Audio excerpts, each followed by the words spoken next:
ሰላም እንዴት ናችሁ? ወደ ቻናሌ እንኳን ደህና መጣችሁ። የዛሬ ቪዲዮ ሙሉ በሙሉ ስለ መሰረታዊ የቆዳ እንክብካቤ የሚናገር ነው። በዚህ ጊዜ በገበያ ላይ በጣም ብዙ ምርቶች አሉ እና ወደ ቆዳ እንክብካቤ ገበያ መሄድ በጣም የሚያስፈራና ግራ የሚያጋባ ሊሆን ይችላል። ስለዚህ በዛሬ ቪዲዮ ላይ የቆዳውን ጤንነት፣ ጥራትና ውበት ለማሻሻል በትክክል ምን እንደሚያስፈልገው ብቻ እንነጋገራለን። የእርጅና ምልክቶችን ለመከላከል፣ የቆዳ ጥቁረትን ለማጥፋት ወይም የቆዳ ቀለምን እኩል ለማድረግ ከፈለጉ፣ ለብጉር ተጋላጭ ከሆኑና ብጉርን ለማጥፋት ከፈለጉ ወይም ሴንሲቲቭ ቆዳ ካሎት ይህንን ለማስተካከል የሚያስፈልጉትን እናወራለን። ከመጀመሪያው ስንጀምር ግን የቆዳ አይነታችሁን እንዴት ማወቅ ትችላላችሁ? የጠዋት እንክብካቤን ለማድረግ በቆዳችሁ ችግርና አሁን ባላችሁ የቆዳ አይነት ላይ መመስረት አለብን። ይህንን የምለው የቆዳችሁ አይነት በህይወታችሁ ዘመን ሁሉ ልክ እንደ ቆዳችሁ ችግሮች ሁሉ ስለሚቀያየር ነው። ብዙ ሰዎች በልጅነቴ ደረቅ ቆዳ ነበረኝ ይላሉ እና ሁል ጊዜ ደረቅ ቆዳ እንዳላቸው ያስባሉ። እውነታው ግን እንደ ህይወት ሁኔታችሁ፣ የአኗኗር ዘይቤያችሁ ለውጦችና የሆርሞን መለዋወጥ የቆዳችሁን አይነት ተቀይሮ ሊሆን ይችላል። እናንተ ግን በአሮጌው ልምድ ላይ ረግታችሁ ቀርታችኋል። ስለዚህ አሁን ቆዳችሁን መፈተሽ ጥሩ ነው። ስለዚህ ቆዳችሁን ለማወቅ ቀላሉ ፈተና ይህ ነው። ፊታችሁን ታጠቡና ምንም አይነት ነገር ክሬም ወይም ሞይስቸራይዘር ሳትቀቡ ከ30 እስከ 45 ደቂቃ ያህል ቆዩ። ቆዳችሁ በጣም የመሳብ ስሜት፣ የመወጠር ስሜት ካለው ወይም በትክክል የሚታይ መሰነጣጠቅ ካያችሁ ደረቅ ቆዳ አለባችሁ። ምንም የተለየ ለውጥ ካልተሰማችሁና ጥሩ ስሜት ካለው መደበኛ ቆዳ አላችሁ። በጣም የሚያብረቀርቅ ወይም የቅባት ስሜት ካለው ቅባት የበዛበት ቆዳ አላችሁ። የእነዚህ ሁሉ የተለያዩ ባህሪያት ስብስብ ካላችሁ የተቀላቀለ ቆዳ አይነት አላችሁ። የጠዋት የቆዳን እንክብካቤ ውህደት እንመልከት። የጠዋት ውህደቱ ሙሉ በሙሉ መከላከልና መጠበቅ ላይ ያተኮረ መሆን አለበት። እናም በጠዋት ስንጀምር በአንደኛ ደረጃ ማጽዳት። በአሁኑ ጊዜ ፊት መታጠብ ላይ ትልቅ ክርክር አለ። አንዳንዶች 2 ጊዜ ማጽዳት አለባችሁ ይላሉ፣ ሌሎች ደግሞ ጥሩ አይደለም ይላሉ።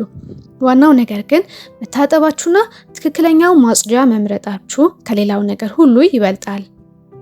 ስለዚህ ደረቅ ቆዳ ካሎት ጠዋት ላይ ማጽጃ ሳይጠቀሙ በውሃ ብቻ መታጠብን ሊያስቡት ይችላሉ። ነገር ግን በጠዋት መታጠብን ከወደዱ በጣም ረገብ ያለና እርጥበት ሰጪ ማጽጃ ሃይድሬቲንግ ክሊንዘር ይጠቀሙ። በግሊሰሪን እና ፓንቴኖል የበለጸጉ ምርቶችን ይፈልጉ። የላሮች ፖዜ ይሄኛው ምርት በጣም አሪፍ ነው። ቅባት የበዛበት ቆዳ ካሎት በሌሊት የተጠራቀመውን ከመጠን ያለፈ ቅባት ለማስወገድ ሳልሲሊክ አሲድ ያለው ማጽጃ ይጠቀሙ። መጠኑ ከ0.5 እስከ 2% ሊሆን ይችላል። ከዚህ በፊት ተጠቅመው የማያውቁ ከሆነ ግን በዝቅተኛው ይጀምሩ። ለምሳሌ የሴራቬ ይሄኛው ምርት ይጠቀሙ፣ ምክንያቱም ለምንም አይነት ቆዳ የማይቆረቁር በመሆኑ ጥሩ ነው። የበለጠ ጠንከር ያለ ለሚፈልጉ ደግሞ አሁንም የሴራቬ ይሄኛው ምርት መጠቀም ይቻላል። ኖርማል ወይም የተቀላቀለ ቆዳ ካሎት አረፋ የሚሰራ ክሊንዘር ለምሳሌ የላሮች ፖዜ ይሄኛውን ክሊንዘር ወይም ጄል ቤዝድ የሆነ የላሮች ፖዜ ይሄኛውን ክሊንዘር ማጽጃዎች መጠቀም ትችላላችሁ። በሁለተኛ ደረጃ ደግሞ መከላከል ወይም አንቲኦክሲደንት። በቆዳችን ላይ ከፍተኛ ጉዳት የሚያደርሱ የአካባቢ ብክለቶች፣ ጎጂ የዩቪ ጨረሮችና የራዲካል ጉዳቶች አሉ። ይህንንም ለመከላከል ኃይለኛ አንቲኦክሲዳንት ያስፈልገናል። ቫይታሚን ሲ ደግሞ በምርምር የተደገፈ ምርጥ አማራጭ ነው። ምንም የቆዳ ችግር ከሌለባችሁ ከ10 እስከ 15% ቫይታሚን ሲ ያላቸውን ሴረሞችን መጠቀም ትችላላችሁ። የብጉር ችግር ካለባችሁ ግን ከቫይታሚን ኢ ጋር የተቀላቀለ ቫይታሚን ሲ መጠቀም የለባችሁ፣ ምክንያቱም ጥናቶች እንደሚያሳዩት ቫይታሚን ኢ ብጉርን ሊያባብስ ስለሚችል።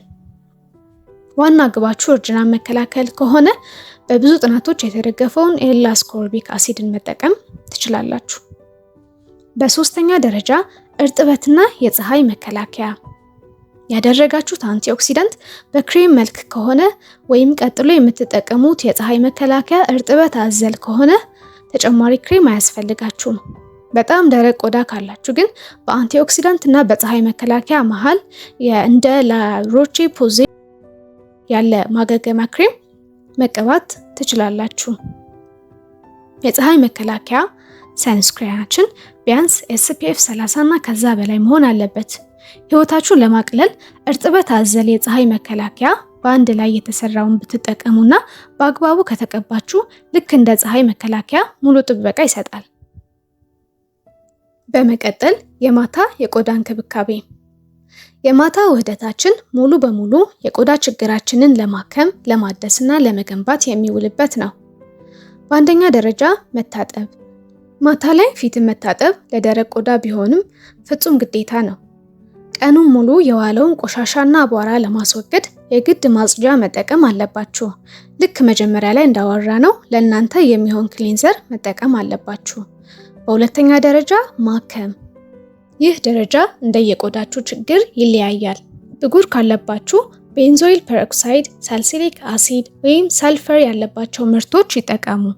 ሰንሲቲቭ ወይም የቆዳ ጥቁረት ካለባችሁ የጥቁረት ማጥፊያ ሴረሞችን መጠቀም አለባችሁ። የእርጅና መከላከያ ወይም ሰንሲቲቭ ቆዳ ከሆነ ለዛ የተዘጋጁ የተመረቱ ሴረሞችን ትቀባላችሁ። በሶስተኛ ደረጃ እርጥበትን መስጠት። ማታ ላይ ሞይስቸራይዘር መቀባት ለሁሉም የቆዳ አይነት ግዴታ ነው። ምክንያቱም በምንተኛበት ጊዜ ቆዳችን ከፍተኛ እርጥበትን ያጣል። ቅባት ላለበት ቆዳ ቀለል ያለ ጄል ቤዝድ የሆኑ ቀዳዳን የማይደፍኑ ክሬሞችን ይምረጡ። ለምሳሌ እንደ ኔትሮጂና ያለ የእንደዚህ አይነት ምርት። ለኖርማል ቆዳ በጣም ተስማሚ የሆነውን የሴራቪ PM መጠቀም ትችላላችሁ። ለሰንሲቲቭ ቆዳ ምንም አይነት የሚያስቆጣ ነገር የሌለበትን እንደ ቫኒ ክሬም ያለ ምርት ተጠቀሙ። ለቆዳ ጥቁረት በኦሜጋ 3 እና በኦሜጋ 6 የበለጸጉ ክሬሞችን ይምረጡ፣ ምክንያቱም ጥቁረትን ለመከላከል ይረዳሉ። ለብጉር ያላለበት ቆዳ ሳልሲሊክ አሲድ፣ ቤንዞይል ፐሮክሳይድ ወይም አዜሊክ አሲድ ያላቸውን ክሬሞች ይፈልጉ። በተለይም ብጉርና ጥቁረት በአንድ ላይ ካለባችሁ አዜሊክ አሲድ ሁለቱንም በአንድ ላይ ስለሚያክም እጅግ ምርጥ ኢንግሪዲየንት ነው። ለጠዋት 3 ቀለል ያለ ደረጃዎች፣ ለማታም 3 ቀለል ያሉ ደረጃዎች መሰረታዊ የቆዳ እንክብካቤን አይተናል። እናም በዚህ ቪዲዮ ከተጠቀማችሁ ሰብስክራይብ በማድረግ ቤተሰብ ይሁኑ።